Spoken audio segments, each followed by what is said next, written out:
कपड़े धोने वाली बहू। शादी के पहले से ही विभा को कपड़े धोने का बड़ा शौक था। कभी नल के नीचे तो कभी तालाब के पास। अरे मेरी नीली वाली लुंगी नहीं दिख रही है। विभा की अम्मा, कहाँ रखी है लुंगी?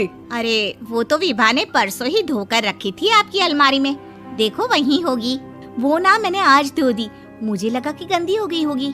अरे कैसे गंदी हो गई थी? उसे तो मैंने पहना भी नहीं। हे भगवान, इस लड़की के कपड़े धोने की आदत से परेशान हो गया हूँ मैं।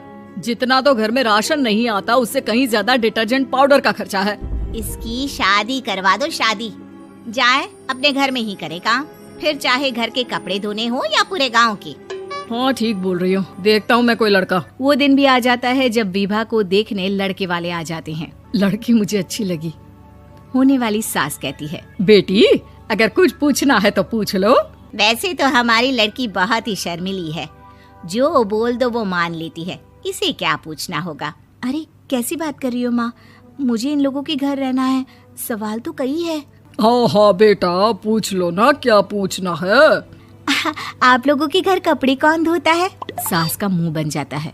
देखो, अगर तुम ये कहना चाहती हो कि तुम्हें कपड़े धोने नहीं आते तो सुन लो, कपड़े मैं ही धोती हूँ, लेकिन तुम्हारे आ जाने के बाद मैं रुमाल तक नहीं धोऊंगी। अरे चुप रहना भाग्यवान, बहू बेचारी घर आई नहीं, उसे डराना शुरू कर दिया। वो क्या है ना बिटिया, अभी तक तो ये कल्लू की माँ ही धोती थी, लेकिन अब तुम्हारे पापा तो दहेज में वॉशिंग मशीन देंगे ही। तभी विभा की माँ बोल पड़ती है, सवाल भी पूछा तो क्या। वैसे भाई साहब, मशीन की तो फिर भी कपड़े धोने की कैपेसिटी होती है। मतलब जो बिटिया दे रहे हैं ना विभा, इसे कपड़े धोने का बहुत शौक है। ये आप लोगों के क्या, आस पड़ोस गांव मोहल्ले सबके कपड़े धो दे और उफ तक ना करे। बाहर देखा नहीं आपने कितने कपड़े सूख रहे हैं? सब हमारी बिटिया ने ही तो धोए हैं। बस भी करो ना माँ, शर्म आ रही इतनी तारीफ सुनकर। और तो और एक दाग निकाल कर दिखाओ तो मान जाऊं। हाँ अच्छा, माफ करना बेटा, मैंने गलत समझा। हमें तो रिश्ता बहुत पसंद है। और ऐसे जुड़ जाता है रिश्ता कपड़े धोने का शौक रखने वाली विभा का। उसकी शादी हो जाती है कोयला फैक्ट्री में काम करने वाले कल्लू के साथ। शादी के बाद अचानक विभा चिल्लाती हुई सास के पास आती है। सासू माँ, अरे सासू माँ कहाँ है आप? ये तो धोखा है, धोखा दिया आप लोगों ने मुझे। इसे ससुर के चक्कर के बारे में पता चल गया। अरे तो उसमें तुझे क्यों धोखा मिला है? अरे नल में पानी नहीं आता, कपड़े कैसे कब धुलेंगे? अच्छा, तू पानी नहीं आ रहा उसकी बात कर रही है। तो आपने क्या सोचा? कुछ नहीं। अच्छा, तेरी माँ ने कहा था कि कपड़े धोने का शौक है तुझे, याद आया मुझे। शौक बोलकर कपड़े धोने वाले मेरे जुनून को कम ना आके सासू माँ, कपड़ा धोना मेरा गुरूर है। तभी पति भी वहाँ आ जाता है। अभी मैंने इसे सनी देओल की फिल्म दिखाई है, उसी के डायलॉग मार रही है माँ। अच्छा सुन, साफ साफ बता रही हूँ, पानी सुबह 4 से 6 और शाम को 10 से 12 आता है, समझी? विभा टाइमिंग सुनकर हैरान हो जाती है। ये क्या भूतों का मोहल्ला है? सुबह 4 बजे उठकर कौन कपड़े धोता है? 4 बजे टंकी में पानी जाता है, फिर सारा दिन धोना ना, किसने मना किया?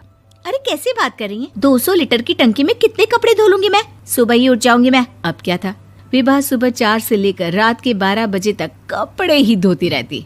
एक रोज सास पड़ोस से निकलकर कहीं जा रही होती है कि साथ वाली कहती है, हाँ कल्लू की माँ, जरा ये बताओ कि 2 साड़ी है, 2 ब्लाउज और एक पेटीकोट और एक नाड़े वाला लंबा कच्छा।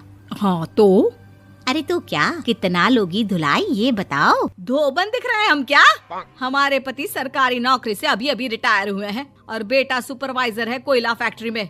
धोबन समझ रखा है हमें?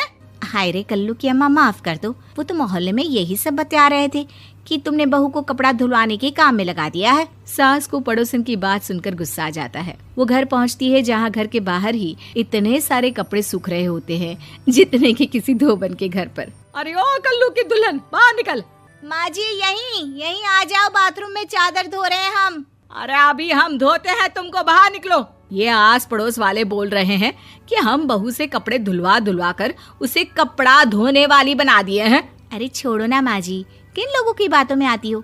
आस पास के लोगों का तो काम ही होता है कि वो किसी तरह सास बहू को लड़ा दे। बहू सारे घर के कपड़े धोती है, ये क्या कम है? बोलिए।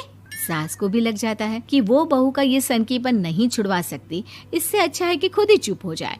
एक रोज सास और बहू मंदिर जाते हैं, जहाँ सास की साड़ी वहाँ खड़ी भीख मांगने वाली से मिलती है। माँ जी क्या बात है, आपकी साड़ी उस भिखारन से कितनी मिल रही है ना? हाँ हाँ देखो तो, दोनों की साड़ी मिल रही है। क्या बात है कल्लू की अम्मा, तुम खुद को तो अफसर की बीवी बताती हो और ऐसी सिंपल सी प्लेन साड़ी पहनकर घूमती हो। सिंपल और प्लेन नहीं है ये साड़ी। तो क्या सोने के धागे से फूल बने हैं? कुछ भी सासू माँ, कुछ भी।